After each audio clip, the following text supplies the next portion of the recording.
ਅਗਲੀ ਜੀ। ਜਿਹੜੀ ਹਰਜੋਤ ਸਿੰਘ ਜੀ ਗੱਲ ਕਰਦੇ ਜਾਈਏ, ਮਿਲਟਰੀ ਨੇ ਰਿਕੁਐਸਟ ਕੀਤਾ ਆ ਵੀ ਜਿਹੜੇ ਨੈਸ਼ਨਲ ਗਾਰਡਸ ਲਾਏ ਹੋਏ ਆ ਕੈਲੀਫੋਰਨੀਆ ਦੇ ਵਿੱਚ, ਉਹਨਾਂ ਵਿੱਚੋਂ 200 ਜਿਹੜੇ ਟਰੂਪਸ ਆ ਉਹਨਾਂ ਨੂੰ ਵਾਪਸ ਬੁਲਾ ਲਿਆ ਜਾਵੇ, ਪੁੱਲ ਕਰ ਲਿਆ ਜਾਵੇ। ਟੌਪ ਜਿਹੜੇ ਮਿਲਟਰੀ ਕਮਾਂਡਰ ਇਨ ਚੀਫ ਚਾਰਜ ਹੈਗੇ ਨੇ ਟਰੂਪਸ ਦੇ, ਜਿਹੜੇ ਡਿਪਲੋਏ ਕੀਤੇ ਗਏ ਆ ਲਾਸ ਐਂਜਲਸ ਦੇ ਵਿੱਚ, ਜੋ ਕਿ ਉੱਥੇ ਆਈਸ ਦੇ ਉਲਟ ਰੇਟਸ ਦੇ ਉਲਟ ਜਿਹੜੇ ਪ੍ਰੋਟੈਸਟ ਚੱਲ ਰਹੇ ਸੀ, ਉਹਨਾਂ ਦੇ ਪ੍ਰੋਟੈਸਟ ਨੂੰ ਰੋਕਣ ਦੇ ਲਈ, ਥੰਮਣ ਦੇ ਲਈ ਜਿਹੜੇ ਉਹ ਲਾਏ ਗਏ ਸੀ। ਉਹਨਾਂ ਨੇ ਡਿਫੈਂਸ ਸੈਕਟਰੀ ਪੀਟ ਹੈਗਸੈਥ ਨੂੰ ਜਿਹੜਾ ਉਹ ਮੰਗ ਕੀਤੀ ਆ ਵੀ ਜਿਹੜੇ 200 ਉਹ ਉੱਥੇ ਘੱਲੇ ਹੋਏ ਆ, 700 ਤੋਂ ਵੱਧ ਜਿਹੜੇ ਉਹਨਾਂ ਨੇ ਘੱਲੇ ਸੀ,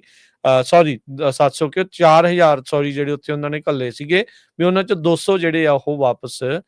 ਸੱਦ ਲਏ ਜਿਹੜੇ ਉਹ ਜਾਣ। ਸੋ ਇਹ ਜਿਹੜੇ ਐਸੋਸੀਏਟ ਪ੍ਰੈਸ ਆ ਉਹਨਾਂ ਨੇ ਇਸ ਦੇ ਬਾਰੇ ਜਾਣਕਾਰੀ ਦਿੱਤੀ ਹੈ, ਦੋ ਜਿਹੜੇ ਯੂਐਸ ਦੇ ਅਫੀਸ਼ੀਅਲ ਆ ਉਹਨਾਂ ਦੇ ਹਵਾਲੇ ਦੇ ਨਾਲ। ਸੋ 4000 ਕੈਲੀਫੋਰਨੀਆ ਦੇ ਨੈਸ਼ਨਲ ਗਾਰਡ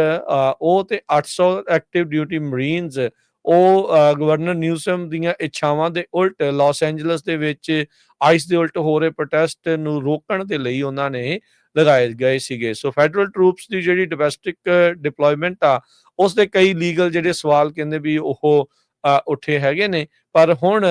ਕੈਲੀਫੋਰਨੀਆ ਤੋਂ ਇਹਨਾਂ ਨੂੰ ਵਾਪਸ ਸੱਦਿਆ ਜਾ ਰਿਹਾ ਆ। ਕੈਲੀਫੋਰਨੀਆ ਦੇ ਵਿੱਚ ਜਿੱਦਾਂ ਆਪਾਂ ਕੱਲ ਸ਼ਾਮ ਦੀਆਂ ਖਬਰਾਂ 'ਚ ਦੱਸ ਰਹੇ ਸੀ ਵੀ 3-4 ਅੱਗਾਂ ਆਲਰੇਡੀ ਜਿਹੜੀਆਂ ਉਹ ਲੱਗੀਆਂ ਆ, ਤੇ ਗਵਰਨਰ ਨਿਊਸਮ ਕਹਿ ਰਿਹਾ ਵੀ ਜਿਹੜੇ ਨੈਸ਼ਨਲ ਗਾਰਡਸ ਹੁੰਦੇ ਆ ਉਹ ਹੁਣ ਅੰਡਰਸਟਾਫਡ ਨੇ, ਉਹ ਐਲਏ ਦੇ ਵਿੱਚ ਪ੍ਰੋਟੈਸਟ ਡਿਪਲੋਇਮੈਂਟ ਤੇ ਲਾਏ ਗਏ ਆ, ਤੇ ਯੂਜਲੀ ਇਹਨਾਂ ਨੈਸ਼ਨਲ ਗਾਰਡਸ ਦੀ ਜਿਹੜੀ ਵਰਤੋਂ ਆ ਫਾਇਰਸ ਨੂੰ ਫਾਈਟ ਕਰਨ ਦੇ ਲਈ ਵਰਤੀ ਜਾਂਦੀ ਹੈਗੀ ਆ। ਯੂਐਸ ਨਦਰਨ ਕਮਾਂਡ ਦੇ ਹੈਡ ਜਨਰਲ ਗ੍ਰੈਗਰੀ ਗੁਲੀਅਟ, ਉਹਨਾਂ ਨੇ ਇਹ ਕਮਾਂਡਰ ਹੈਗੇ ਨੇ ਇਸ ਟਰੂਪਸ ਦੇ, ਉਹਨਾਂ ਨੇ ਜਿਹੜੀ ਲਿਖਤੀ ਸਬਮਿਟ ਰਿਕੁਐਸਟ ਆ ਉਹ ਹੈਗਸੈਥ ਹੁਣਾਂ ਨੂੰ ਘੱਲੀ ਆ ਵੀ ਇੱਕ ਜੁਆਇੰਟ ਟਾਸਕ ਫੋਰਸ ਜਿਹੜੀ ਰੈਟਲ ਸਨੇਕ ਕਰਕੇ ਆ, ਜਿਹੜੀ ਕਿ ਕੈਲੀਫੋਰਨੀਆ ਦੇ national guard wildfire unit ਦੇ ਲਈ ਵਰਤੀ ਜਾਂਦੀ ਆ, ਵੀ 200 ਜਾਣੇ ਜਿਹੜੇ ਆ ਉਹਨਾਂ ਨੂੰ ਉੱਥੇ ਵਾਪਸ ਘੱਲਿਆ ਜਿਹੜਾ ਉਹ ਜਾਵੇ।